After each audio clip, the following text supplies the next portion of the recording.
America అధ్యక్షుడు Donald Trump గద్దె ఎక్కిన దగ్గర నుంచి బిగ్ షాక్లు ఇస్తూనే ఉన్నారు. కాకపోతే ఇప్పటి వరకు పొరుగు దేశాల వారికి వాళ్ళ దేశంలో ఉంటున్న పొరుగు వారిపై ఇప్పటి వరకు బిగ్ షాక్స్ ఇచ్చారు. కానీ ఇప్పుడు అమెరికన్స్ మీదే ఒక షాకింగ్ నిర్ణయం తీసుకున్నారు. అదేంటి అంటే వాళ్ళ దేశంలో ఉన్న టెక్ కంపెనీలు ఆ అమెరికన్సే వర్క్ చేయాలి అన్నట్టుగా ఆ టెక్ కంపెనీల్లో 80% అమెరికన్స్కే జాబ్ ఇవ్వాలంటూ హెచ్చరిక జారీ చేశారు.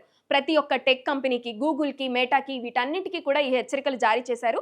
అంటే ముఖ్యంగా ట్రంప్ చెప్పేది ఒకటే విషయం, మన దేశంలో టెక్ కంపెనీలన్నీ చైనాలో నిర్మిస్తూ ఇండియన్స్ ని వర్క్ కి తీసుకొస్తూ ఐర్లాండ్ ని అడ్డం పెట్టుకొని చాలా లాభాలు వెచ్చిస్తూ స్వేచ్ఛగా బాగా ఎంజాయ్ చేస్తున్నారు. కానీ అమెరికన్స్ ని మాత్రం పట్టించుకోవడం లేదు అన్నది మొదటి అంశంగా పరిగణించవచ్చు. అంటే ఈ నిర్ణయాలన్నింటికీ కూడా పెద్దపీట అమెరికన్సే వేయడానికి చేస్తున్నట్లుగా కూడా కనిపిస్తున్నాయి. అయితే తాజాగా ఈ రోజు ఏఐ సమ్మిట్ లో 3 అంశాలపై కీలక సంతకాలు చేశారు. అవేంటి అంటే ఏఐ ఇంటెలిజెన్స్ కి ఎటువంటి ఆటంకాలు కల్పించకుండా ఉండటానికి ఒక సంతకం, అభివృద్ధిని వేగవంతం చేయడం కోసం ఇంకొక సంతకం, ప్రభుత్వ నిధులు వాడుకొని ఎవరైతే ఏఐ టూల్స్ ని తయారు చేస్తారో అవి రాజకీయంగా లబ్ధి పొందే విధంగా, అంటే రాజకీయంగా బ్యాలెన్స్డ్ గా ఉండేలాగా చూడాలి అని చెప్పి అదొక సంతకం చేశారు.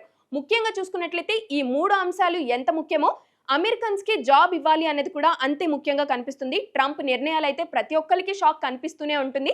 ఇప్పుడు అమెరికన్స్ కి ఈ హెచ్చరిక జారీ చేయడంతో అమెరికన్ టెక్ కంపెనీలు ఇప్పుడు ఆల్రెడీ ఇండియన్స్ ని వర్క్ చేస్తున్నారు కాబట్టి వాళ్ళపై ఎలాంటి చర్యలు తీసుకుంటాయి, లేదంటే వాళ్ళకి ఎలాంటి భరోసా ఇస్తాయో ముందు ముందు కనిపిస్తుంది.